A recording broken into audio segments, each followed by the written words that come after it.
അപ്പോൾ നമ്മുടെയൊക്കെ വീട്ടിലെ മിക്സർ ഗ്രൈൻഡർ ലോഡ് കൂടി ഓണാവാതെ വരുവാണെങ്കിൽ മിക്സർ ഗ്രൈൻഡറിൻ്റെ അടിഭാഗത്ത് ഓവർലോഡ് വന്നു കഴിഞ്ഞാൽ നമ്മുടെ മോട്ടറിൻ്റെ പ്രൊട്ടക്ഷന് വേണ്ടി ഒരു ഓവർലോഡ് കട്ട് ഓഫ് സ്വിച്ച് വെച്ചിട്ടുണ്ട്. അപ്പോൾ ഈ സ്വിച്ചിൽ നമ്മൾ 2 തവണ പ്രസ് ചെയ്ത് നോക്കുക. അതിനുശേഷം ഇത് പ്ലഗ് ചെയ്തിട്ട് വീണ്ടും നമുക്ക് ഓണാക്കി നോക്കാം.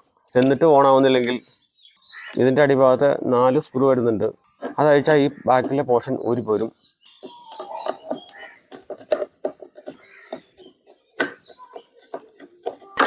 അപ്പോൾ നമ്മളിതിൻ്റെ 4 സ്ക്രൂ അഴിച്ചു.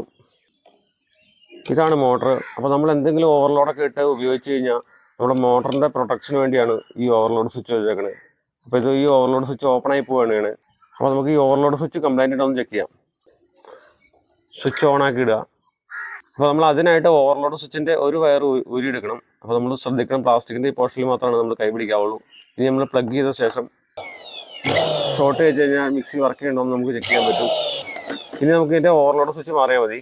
അപ്പോൾ നമ്മളിതിൻ്റെ ഓവർലോഡ് സ്വിച്ച് ഇവിടെ വാങ്ങിച്ചിട്ടുണ്ട്. അപ്പോൾ നമുക്കിത് മാറ്റി വെക്കാം. അപ്പോൾ നമ്മുടെ ഓവർലോഡ് സ്വിച്ചിലേക്ക് 2 വയറാണ് വരുന്നത്. AC കോയിലിൽ നിന്ന് വരുന്ന ഒരു വയറും മോട്ടറിലേക്ക് പോകുന്ന ഒരു വയറും, അങ്ങനെ 2 വയറാണ് ഓവർലോഡ് സ്വിച്ചിൽ വരുന്നത്. അപ്പോൾ നമ്മൾ ഓവർലോഡ് സ്വിച്ച് സെറ്റ് ചെയ്ത് കഴിഞ്ഞു. അപ്പോൾ ഇനി നമുക്ക് കവർ അടച്ച് സെറ്റ് ചെയ്യാം. കവർ അടയ്ക്കുമ്പോൾ ശ്രദ്ധിക്കണം, ഓവർലോഡ് സ്വിച്ചും AC കോഡ് വയറും ബാക്കിലേക്കാണ് വരുന്നത്. അപ്പോൾ നമ്മൾ വളരെ സിമ്പിളായിട്ട് ഇതിൻ്റെ ഓവർലോഡ് സ്വിച്ച് മാറി. അപ്പോൾ ഇനി നമുക്ക് പ്ലഗ് ചെയ്ത ശേഷം നമുക്ക് ഓണാക്കി നോക്കാം. അപ്പോൾ നമ്മുടെ മിക്സർ ഗ്രൈൻഡർ റെഡി ആയിട്ടുണ്ട്. ആർക്കും വേണമെങ്കിലും വളരെ സിമ്പിളായിട്ട് ഇതിൻ്റെ ഓവർലോഡ് സ്വിച്ച് മാറാവുന്നേ ഉള്ളൂ.